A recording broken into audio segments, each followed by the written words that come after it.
So hi, Bobby. Welcome to the pod. It's great to have you here today. Hey, George. Yeah, it's great to be here. Let's kick it off. Why don't you tell me a bit about yourself and what you do?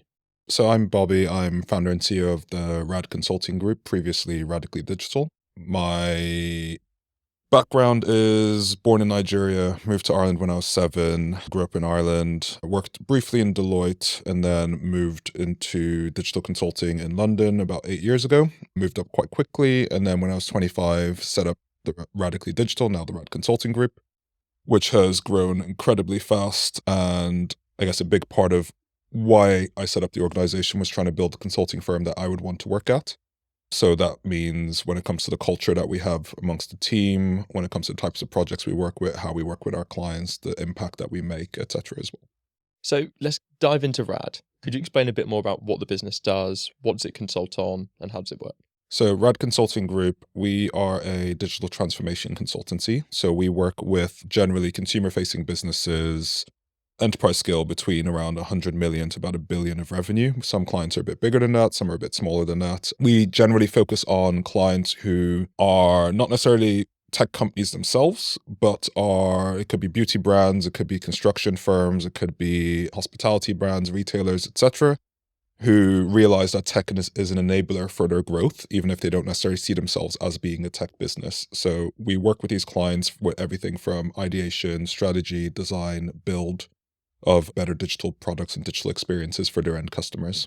That makes a lot of sense, and I'm sure a lot of companies out there need that at the moment. So how would you go about kickstarting one of these projects? Can you run me through the process of how you would solve that sort of problem for a client? Yeah, so typically it starts with a strategic audit. Yeah.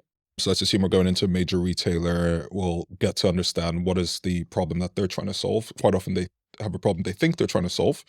And part of our job is to make sure it's actually the right problem and also make sure that we're solving it in the right way. So we'll go in and do a discovery audit where we'll do workshops and interviews with their people. We have AI tools that we use to analyze code bases to see what their current quality is like when it comes to test coverage, when it comes to the flexibility and scalability of what they have currently got in place. And then we'll also look at the processes that they have around how they actually build and release and design and gather requirements, etc. as well. Then based off of what they have in place currently, we'll build a roadmap, usually looking again at people, process, and tech, because we really believe that tech is only one part of the puzzle. You have to take a really holistic view and also focus on people and process if you want to make real change in businesses. So we've seen too many businesses that just change the tech without thinking about the people or process around it, and that is doomed to fail. So once we finish the strategic audit and put the roadmap in place, in some clients, that's the point we'd walk away. But for most clients, we go in and do the implementation as well. So I think that's a big thing that sets us apart from a lot of the other consultancies out there is a lot of them tend to either just be good at strategy or just be good at implementation. So you end up with a strategy that can't be implemented, or you end up with an implementation that doesn't quite match the strategy. Whereas we actually are able to do that end-to-end piece and do it quite well as well. Yeah, I think that's definitely a differentiator. From my Yeah. time in consulting, it was very much just do a strategy, hand it over, walk away. Exactly. Yeah. So we have to make sure the strategy can actually be built, because 9 times out of 10, we're the ones that are going to have to build it. And if we've given the wrong strategy, Yeah. then we're doomed to fail. So yeah, It's a quick learning process. for sure. So you mentioned you get involved in the people side of things as well. I'm quite intrigued to know, is that an upskilling process? What do you do to sort of take them on that journey? So from people side of things, it varies from client to client, but quite often most clients would have very good people already there. Some people who may not be the best, or let's say, yeah, best in class for the roles that they're in, but usually there's a skills and capability gap regardless. Or sometimes it's just that there's not the right definition of what their role is actually meant to be. For example, they've tried to roll out agile ways of working. They've moved across people who used to be project managers or program managers into being product manager roles, but haven't properly trained them into what being a product manager means. There's a lot of bad habits, a lot of anti-patterns that still exist. So what we do is go in with a fresh pair of eyes, with our expertise of having done this across multiple different industries and in multiple different types of businesses, figure out what version of Agile might work for that client. We tend to shy away from using Agile now and focus more on high performance, because Agile isn't always the right tool, or framework rather. So what's the right way to get high performance out of their teams? So sometimes that is doing training and coaching workshops. Sometimes it's actually having someone that works alongside them and like mentors and guides and coaches. Other times it's helping the client actually pull together the right job descriptions and go out and find the right technical talent that they need to hire. In some instances, we actually sit in the interviewing panel just to provide that technical expertise if the client isn't very technical themselves. to really help them build that high-performing team that they need long-term. Yes, it's a very holistic process across all Exactly, yeah. aspects. Yeah. And so you mentioned agile there. Mhm. Could you dive a bit deeper into what is the agile process and how do you help them? So yeah, I guess for those who don't know, so agile methodology is a way of like project managing in a way. People are more familiar with waterfall ways of working where you would have a design process, a planning process, a development phase, and then you'd go into testing at the end, but that's all very sequential. And if you mess up the planning, you might not find out for 2 years after developing it and then testing it that there was an issue in the initial requirements gathering. So when we work in an agile way, we have much shorter feedback loops. That means that you are only, in our case, we tend to do 2-week sprints, which is like a 2-week development cycle. You're only maybe 2 weeks out of track if you've moved away from the requirements that the client actually wanted or your business actually needs. It focuses a lot more on collaboration. So that's collaboration within your teams as well as with your end customers as well. So getting real-time feedback, and a lot less on just having lists and lists of requirements that by the time you've actually built it, half of them are no longer relevant anymore. So the challenge that we have is we're normally going into client environments that are still quite waterfall in the way they operate and trying to bring in agile ways of working. Even though the client might say they're quite agile, they're still asking for Gantt charts. They're still asking for very waterfall and I guess more traditional project management metrics because that's how the rest of the business operates. So trying to bridge that gap between the two is actually quite a challenging tightrope to walk as well. I can imagine. So it's very much like a fast fail culture, essentially. Yeah, exactly. And what approaches would you take to shift an organization from that waterfall approach to agile? Yeah, so it's not a one size fits all. It's Yeah. very bespoke, and that's a big challenge with a lot of what we do is that every client is different. And when we've seen other organizations go in with one framework and try and apply it into that client, it's 9 times out of, well, I don't know exactly the percentage, but it's very likely to fail. Yeah. So we tend to customize and bespoke it to the client that's actually in front of us. So for some clients, it's at the leadership level that the issue is. So you have to do leadership coaching and mentoring or get like an enterprise agile coach in there or a high performance team coach. For other clients, it's at the middle management layer. And then for other clients, it's actually the teams doing the actual on the ground development and build where the issue lies. And Yeah. that's where you might need to augment the team. And sometimes we'll put in our consultants to work alongside them. So engineers, designers, DevOps, data, etc., to actually show what good looks like. And then there's an element of learning through osmosis. There's formal workshops. There's Agile 101, which we run with clients as well, just to explain the why behind some of the agile ceremonies. Because I think that's the bit that clients tend to struggle with is they get that they're attending a stand-up now every day, but they don't understand the why. So without fully understanding the why, you think it's something that's not very helpful and you could just skip. So we spend a lot of time just making sure that they really understand that why behind what we're doing, basically. No, that makes a lot of sense. And I think Yeah. I work in a big corporate environment. I think we're probably more on that waterfall than agile approach on Yeah, reflection. I think most still are. Yeah. So reflecting back on your journey with Rad, you worked as a consultant for a while before you decided to make that jump and go off on your own. Can you Yeah. talk me through that sort of period of time and what happened? Yeah. So started off actually in advanced analytics and information management at Deloitte in Dublin. Back then, a lot of my time was spent with data visualization, building algorithms, data cleansing, data transposing, etc., mainly for large banks like Bank of Ireland, etc. Loved the data space, but I wanted something a little bit more fast-paced. And also loved my time in Deloitte, actually. I know it gets a bad rep, but I actually had a really good time while I was there. But just wanted something a little bit different, wanted to move to London as well. So moved into a consultancy here when it was about 200 people, and then that grew very quickly, and I moved up quite fast within the organization as well. So moved more into digital space initially. Depending on the client, I was either a product manager or an agile delivery manager. But very quickly, I was leading big pieces of work on my own. And then I remember when I made the decision to set up Rad I was sitting in a friend's country home just staring out at this field, had just been promoted, and I still remember just thinking, I'm 25 now. If I get one more promotion, I'm going to be so comfortable that I'll never leave because I'll be earning really good money. There'd be no real risk appetite to go and take a risk of doing something else. So I was like, I figured while I wasn't married, didn't have kids, now's the time to take that leap. Now's the time to hand in my notice because I knew I had a 2-month notice to run through as well. If I wanted to do anything, I'd need to start burning that down. And then started having conversations with different people to figure out what is it that I want to do next. Knew I wanted to probably run my own consultancy, but didn't know exactly how to go about doing it. So initially went contracting myself and teamed up with a guy called Oliver, who was actually one of the co-founders of Rad at the start and is no longer in the business, but still catch up from time to time. So we both went contracting under the Rad Liquid Digital umbrella, pulled the money from that, hired our first employees before we had any clients for them to go on. So there was a lot of risk appetite at the start. And I think that's really important as well. When building a business, it's not just the idea or the strategy. You also have to be very comfortable with taking certain risks as well. So hired our first employees and then started selling basically to different potential clients. Quite lucky, I think within 2 months, we'd had our first 2 clients. So our first client was Community Fiber, where we initially brought on to do it was about a 30 grand just development of their front end website effectively. So that was already being designed by a different design agency, and they were looking to increase conversion as being the main KPI. We went into the initial workshops with the client, took one look at the designs, and we were like, actually, that's not going to increase your conversion. Yeah. We pointed out specifics. I can't go into obviously exact specifics as to why, but I was pointing out the specifics as to what was wrong with the design. And they were so impressed by our level of expertise that they asked, can you guys just take over doing the design? At the time, we didn't actually have a design team. Yeah. We're like, of course we can. So very quickly built a design team and design offering, and then took over the design part of the business. And then we realized actually their infrastructure was really poor at the time. So we brought in our DevOps engineers to work with them and help stabilize their infrastructure. Then we realized actually the requirements gathering process was poor. So we brought in and helped them shape their BA function. And then by the end of our peak of working with them, we'd taken that 30 grand piece of work and we were doing, I think, about 1.4 million a year. Wow. Within a year. So that's a big part of how we scaled and scaled as quickly as we did. It was really based off of just demonstrating expertise in a way that our competitors weren't doing.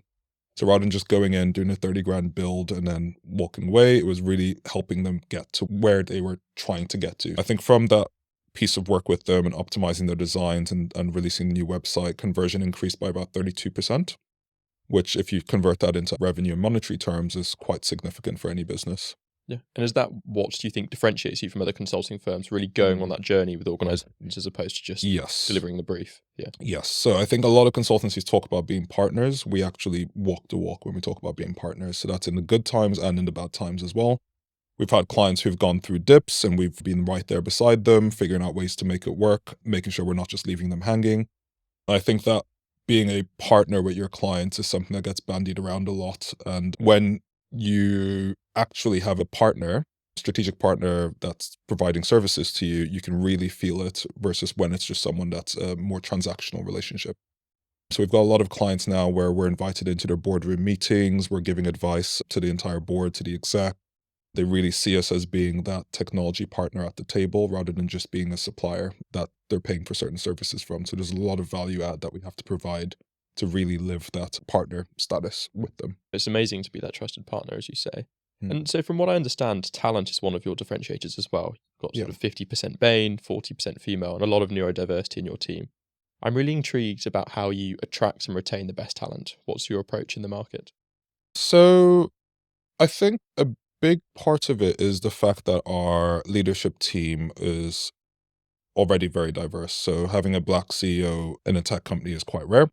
We've got a very diverse senior leadership team, which means that when we're shaping our interview processes, when we are putting together panels of people to run the interviews, and when we're actually talking about the company, people can really feel what we're saying is true. So a lot of companies talk about being very diverse or having a really great culture, but then as soon as you walk into the office, you can see that's not the case. As you look around, as soon as you get into the interview, you can see that's not the case because everyone that interviews you looks the exact same.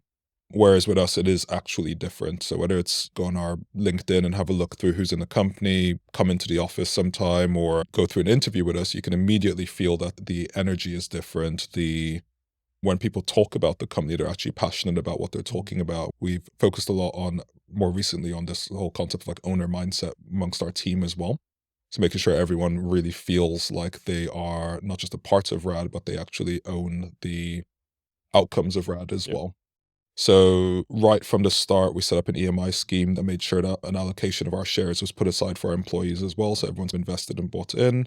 We're trying to reset that up now, actually, which is just so much paperwork and getting it all up and running right.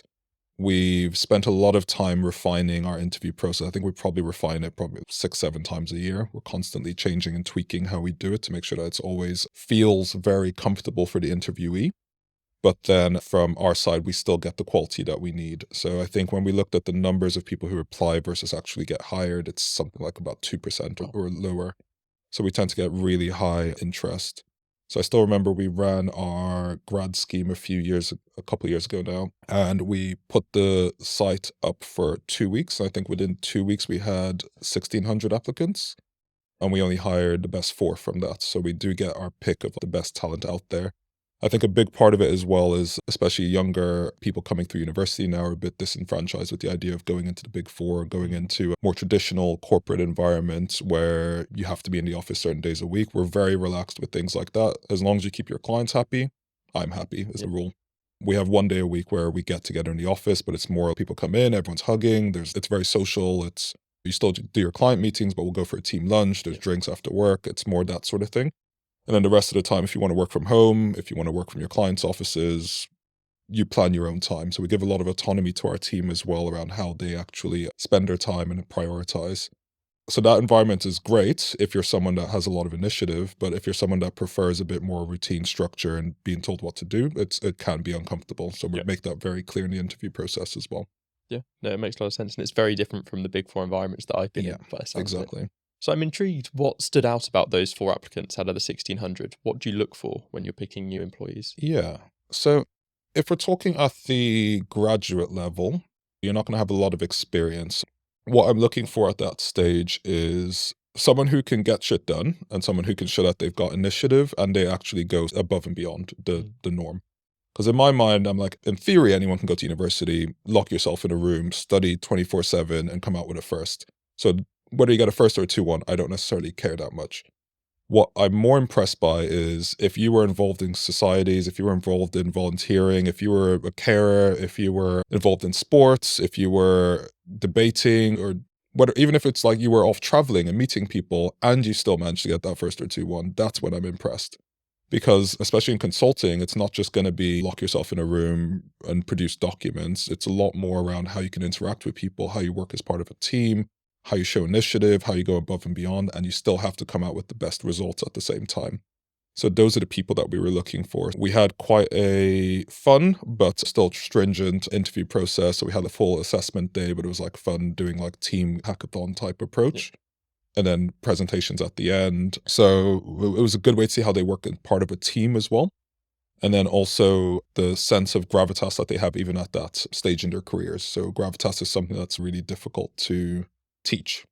You can obviously coach some of it in terms of confidence and how you hold yourself and present yourself in a room. But when someone has it naturally, it's just much easier to work with as a consultant. So if you're in a room with very senior stakeholders and you can't hold your own, it's going to be very obvious very quickly. Yeah. So some sort of differentiator about you. You've got to be good from the start with clients. Yeah, exactly. And beyond that, what key skills do you think are required to excel in consulting? I think problem solving is the biggest one. Creative problem solving, being able to come up with solutions rather than just identify problems is key. I think actually the skills that are helpful for consulting are very similar to the skills that are helpful for entrepreneurialism as well. So it's a certain level of definitely have to have initiative, have to have a risk appetite as well, because if you're not willing to take the risk of trying a new way of doing something, you're probably not going to be able to move the client to where they need to get to, or you're not going to be willing to challenge the client on their thinking as well and get them to the results that they're looking for. You need to be quite personable and really good at building relationships with people. And you need to understand the importance of perception as well. So even at Rad, we have sometimes have people who are earlier in their consulting careers, they get frustrated that the client isn't understanding that this is fact.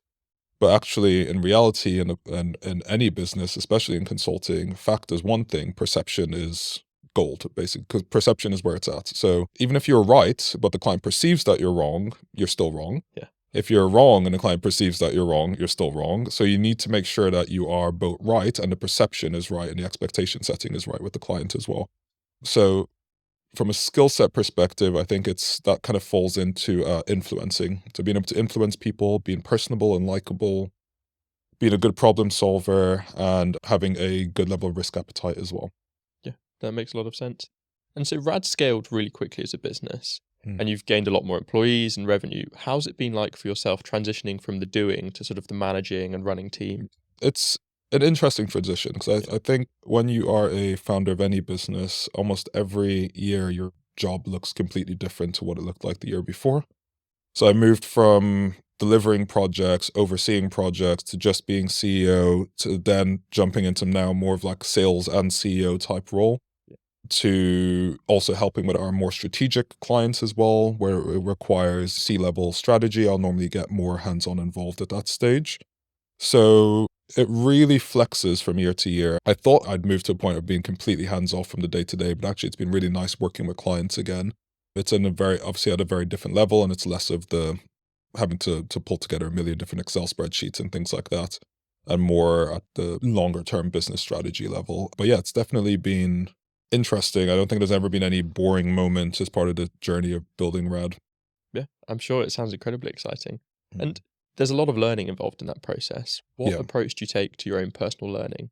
So I think my personal learning style is just do it. So do it and figure it out while I'm doing it. But I've had to personally adjust and realize that not everyone else learns in the same way of just hands-on, pick it up and figure out how it works. Certain people prefer long written documentation. They prefer to go off and understand the theory behind something before they try it out.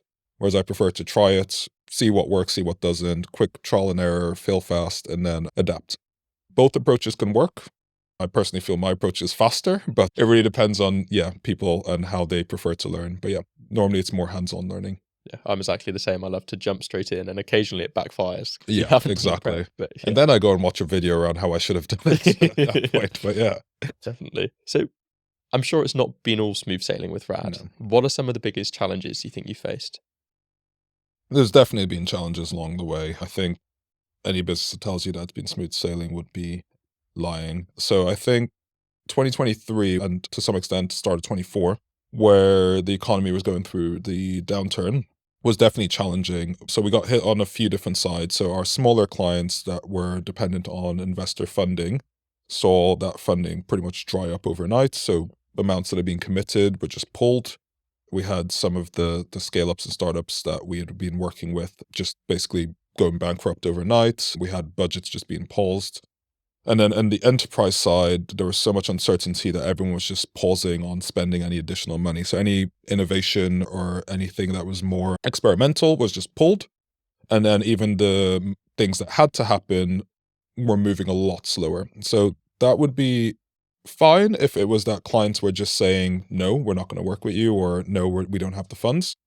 The issue and what was the most painful was more the uncertainty. So most clients wouldn't say no. It was a, yes, we're definitely going to do this. We're just waiting for insert excuse or reason here. So I think that everything shifting to the next quarter was quite painful because you had no idea whether you held on to the teams that you had because you needed to have your consultants ready to go if the projects came in, or whether you made tough decisions and start thinking about, do we need to shrink our team a bit and do a bit of right sizing until the market improves. So I think we made the mistake of probably holding on a bit too long and then made the adjustments we needed to make. But during that period, it was definitely quite painful. Yeah, it's incredibly challenging to know how to adapt. Really challenging. And what changes did you make to your team? I think we spoke before and you've said you've adjusted your strategy for the business. Yes, so we adjusted our strategy quite a bit. I'd say our client breakdown is quite different from what it was 2 years ago. So we're a lot more in the enterprise space now, a lot less with smaller businesses. So even though sometimes working with those earlier stage clients can be where there's a lot more creativity and innovation and they're more experimental with things or open to using new technologies, the trade-off with that is there's just higher risk and just higher risk of cash flow challenges or of funding being pulled. So we'll still work with some startup clients, but normally we ask for like half of the project deposit up front just so we have that stability piece in place. I think the other thing that's changed is we've become a lot more clear on where in the market we want to play, which is the consumer-facing business side of things, because that's where our greatest strengths are. So we've worked with all sorts of enterprise businesses that are consumer-facing, from working with likes of Wagamamas to back when I was still involved in projects, Just Eat, to Ovo Energy, etc. as well. So that's given us a lot of understanding around what tends to work well with the end customer and what doesn't. Other things that changed in our strategy is where and how we hire as well. So we've had our Portugal office for, I think, since 2021. but we've reset the balance a little bit between where we hire in the UK versus where we hire in Portugal. We've also recently started what we call aftercare, which is like our support function, due to high demand from our clients, which is based in Lagos in Nigeria. So it allows us to be a bit more competitive in how we actually staff our projects while maintaining our quality at the same time. And time zone wise, it's maintaining the same time zone as well. And how are you finding it now operating in different jurisdictions? Actually, we're very used to it now as a Yeah. business, so it feels pretty seamless. There's certain things like, for example, Christmas parties, and there's logistics. So last year we flew over the whole team from Portugal to come to London for the Christmas party, whereas normally we would have had two separate Christmas parties. But in terms of day-to-day working, because we're digitally native as a business, and generally we're very flexible around whether people work from the office or from home, it means whether you're working in a cafe in Lisbon or in Porto or in London or in Manchester, it really doesn't make a difference to your ability to actually execute your work really well. Yeah, no, that makes a lot of sense. And so this whole change in strategy was brought on by some difficult macroeconomic environments, particularly in the UK. What do you think of the UK as a place to do business now? So I think if I look back to when I first moved to the UK and the reasons I moved here, which was there was a real energy, there was a real sense of excitement, there was a sense of growth, there was a sense of just like limitless opportunities. And if I look at the UK now, it's night and day. I feel like I spend a lot of time talking to senior executives across enterprise businesses, from Fortune 500 ones to mid-market to early stage startup founders. And everyone I'm speaking to at the moment shares the same sense of uncertainty, the same sense of just low confidence in both the government and in the economy at the moment as well. So making big investments feels less stable than it would have a few years ago. There's less guarantee that you're going to get the returns you're looking for. I think the bigger thing outside of just the maybe clients' budgets shrinking and being more cost conscious is also just the sense of, like, the economy aside, I think that the general mood is just quite low as well. I think everyone's waiting or hoping that something's going to come along that kind of is the catalyst that triggers a bit of excitement back in again. Because I think even if you fix the underlying numbers, but the general sense of people is still just very low, moody, gloomy outlook on things, I think it's still going to feel very gloomy working in the UK for the next couple of years. Yeah. But yeah, it's unclear exactly what that catalyst is going to be, but I think everyone's just hopeful that something's going to come along to shake things up. And do you think that's unique to the UK? Because when we look at other global economies, you've got the percentage of debt as GDP rising across the board, governments having to cut back. Is it a unique problem you think we're facing? I think there's a lot of countries that are going through challenging economic times. I think there is more of a sense of doom and gloom here in a way than in some other countries I've been to recently where their economies are also doing poorly. Yeah, so it's just the general attitude to business. It's the general attitude, it's the general confidence, as you say, Yeah. So a big sort of topic at the moment is AI. What impacts do you think that's having on the consulting industry? Because it's often described as affecting knowledge workers first, and I think everyone viewed consulting as an industry that could be affected by it. I think right now I still see it as a tool that's making us more efficient. It may mean that we've hired slightly less in certain areas, like, for example, more admin roles. But I don't think it's at a stage yet where it's replacing our consultants, because, all our clients have access to the same tools we do, whether it's ChatGPT or other consumer-facing AI tools. I think where consulting is still going to be quite strong is in how you use those tools. It's the creativity and how you actually apply the technology and the AI tools out there to the problems at hand. And the same way clients have access to the same spreadsheets that consultants have, or have access to the same laptops and computers that our consultants have, it's that level of innovative thinking and problem solving and how you use those tools that means that consultants are still in business now. So I still see it as being more of an enabler for being more efficient in how we solve clients' problems, or being able to solve bigger client problems or more diverse client problems, but not necessarily replacing our consultants. So it's an augmentation tool to help you in that augmenting how we work rather than replacing. And do you think it's making a difference for your clients as well, in terms of the way they do business and interact with customers? I think it's still too early to say. It depends on the client. Definitely in terms of things like how we look at customer segmentation and how we look at personalizing things to the end customer, it's making leaps and bounds there. But a lot of the clients we work with are still quite early on that AI journey. They're still at the stage of probably more trying to identify where AI can help their business. And it's more at the proof of concept stage rather than the full-on production stage. So I think 2025 is maybe where we start to see that shift from proof of concept into some things going out into production. But I think there's still an element of cautious optimism across our clients rather than jumping straight in and wanting to be the first movers. And when you think of that sort of bell curve of adoption, it feels like Exactly. we've gone over the hype and we're now in that sort of realism pit. Yeah. Where can we actually use it rather than just being gimmicky? Yes. I think also with everyone being cost conscious, that sense of we don't want to just have something for the sake of having it is very prevalent as well. Absolutely. And so right at the start, you mentioned risk appetite was one of the key things that allowed you to succeed with Rad. What other sort of pieces of advice would you have for entrepreneurs out there looking to start their own venture? So whenever I get asked this question when I'm speaking to universities, because there's always a lot of entrepreneurs at these university talks, I think there's probably a few pieces of advice I'd give. The first is, if you're not willing to wake up in the middle of the night thinking about the problem that you're trying to solve, then it's probably not the right problem. So if you're doing it because you think it's going to make you lots of money and you're going to get loads of freedom, you're not doing it for the right reason, because you're not going to make money for significantly longer than you think you will, or you might never make money at all. And you're definitely not going to have freedom, because even if it becomes successful, you end up trapped in your own business, because once it's moving, you can't turn it off. There's a lot of legal obligations. There's a lot of people obligations. You've got people's salaries and mortgages and kids and stuff to worry about. So if you decide, actually, I'm bored of this now, you can't just switch it off. It's months of work to untangle. So it's not freedom. And if you're doing it because you think you get to be your own boss, I think that's completely wrong as well, because your employees become your boss, your clients become your boss, HMRC becomes your boss. Yeah. You're definitely not going to have the level of freedom that you think you are running your own business. If you're doing it because you're genuinely passionate about solving a certain problem, or you're really passionate about what it is that you're trying to bring out to the world, then you're doing it for the right reasons. I think the second piece then, as I mentioned earlier, is the need to have the right level of risk appetite. So I'll give an example. So when we set up Rad, we started trading in September 2019, and then 2020, COVID lockdowns come along, everyone's being put on furlough, everyone's being made redundant. We had a few clients, we were already growing reasonably quickly. But we had a decision to make. Do we start looking at shrinking and doing a bit of retrenchment to make sure that if everyone else is right, that we've not overgrown in that market?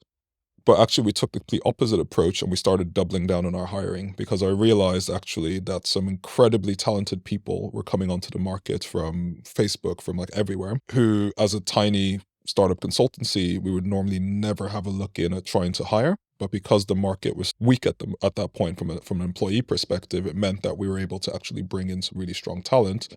And the gamble was, or rather the risk was, if we hire really smart people, the clients will come. They'll find a way to make themselves busy, find a way to make themselves useful, and it'll mean that we get more clients. And that exactly played out. So it ended up meaning that we went from a team of myself and the co-founder at the time to, I think we were 70 people within 2 years. 2.5 years. So that is one example of where, as Rad, we've experimented and taken a risk, and it's ended up paying off, and meaning that we grew quite quickly. There's been other risks that haven't paid off, but if you're not willing to take the risk, then you're not growing, basically. And then I think the other piece as an entrepreneur is the need to build a really good team around you. So whether that's people in the business or people who are advising you around the business as well. So I think the advisory board that I've built has been very instrumental to how we've grown. Even if it's just sometimes put me back in my box when I have some crazy idea that's going to distract me from focus on the bread and butter of Rad, or actually prodding me to be like, actually, you know what, take that risk as well. So it's really nice having grown-ups around you that can help guide and shape and challenge your thinking on things as well. Doesn't necessarily have to mean that you have to pay those people. If you can find people who you just trust or you already know, like that works perfectly fine as well. Or if you do have the funds to pay them, then obviously bring in the best talent that you can to advise you is really important. I think one of the points you mentioned there was just how you sense that opportunity for talent. And I think it's so important as a CEO or anyone in business to have your head up as opposed to head down. Yes, it's far too easy to be insular focused as a CEO. Yeah, I actually find, I remember listening to a podcast probably like a year ago that talked about this, and I didn't realize that's exactly what I do. So how I get most of our clients, how I understand what's happening in the wider market, how I sometimes find the right talent for Rad as well, is just actually being out of the business whenever I can. So it's being out at dinner parties, it's being out at drinks, it's chatting to the random guy beside you at a pub that turns out he works at X company and actually they need tech right now. I meet a lot of startup founders that think that if I'm not sitting at my desk, head down, headphones on a laptop work, then the business isn't going to grow. But actually, most of the time when Rad grows is when I'm not at my desk and I'm not at my laptop and I'm out somewhere, or I'm traveling and I meet someone interesting. I met one of our advisory board members on a flight from London to Edinburgh, and we happened to be sitting beside each other. The flight attendant gave me 2 drinks by accident. I handed one over to him, and then now we talk every week for the last 2 years. He's just retired from EY as a partner, actually, and I'm going to his retirement party next week. So if you're not out and about and head out of the business, you're going to miss lots of opportunities that would actually propel your business so much further than just sitting there and cold calling or trying to build spreadsheets all day. Yeah, definitely. And I think one of the things I think about a lot is your sort of stickiness to luck. And what you've done there is you've cast your net so much wider, made it a lot more possible for these things to happen. Yeah. And I think also even just catching up with your friends who work in different industries and then hearing someone works at X and you're like, oh, we're just doing a big round of redundancies. Oh, why? And then you realize, okay, that industry is starting to dip. And then you're talking to someone else and, oh, we've just hired 50 new people into our team. You're like, okay, so it seems like, I don't know, retail is coming up again, or you get a real quick pulse check of what's happening in the market without having to go off and do extensive reading and research. And yeah, you get the real sense of what's happening on the ground, not what's visible in the numbers. Yeah. And so you mentioned a podcast there. Are there any particularly good podcasts or books you'd recommend to listeners? Ooh, actually, the one I listen to the most right now is The Rest is Politics. Just with everything going on in the world, it's a nice way to just get a quick snapshot on what's happening outside of the UK as well. And then obviously Diary of a CEO, I listen to a lot. And then books, I used to read a lot, but actually I find I have a lot less time for reading now. So if I'm going to listen to or process a book, it's more like an audiobook. So I prefer listening to things than sitting and reading because I feel like I can't do other things while I'm reading, or I'd rather watch something than read. But yeah, so definitely The Rest is Politics I'd recommend to anyone who wants to understand what's happening in the world, even outside of politics, just in terms of general news as well. Yeah, that's a great one. I'm a fan as well. Yeah. So it's been brilliant to talk to you today, Bobby. We're nearing the end of our conversation. Do you have any final words of advice for listeners?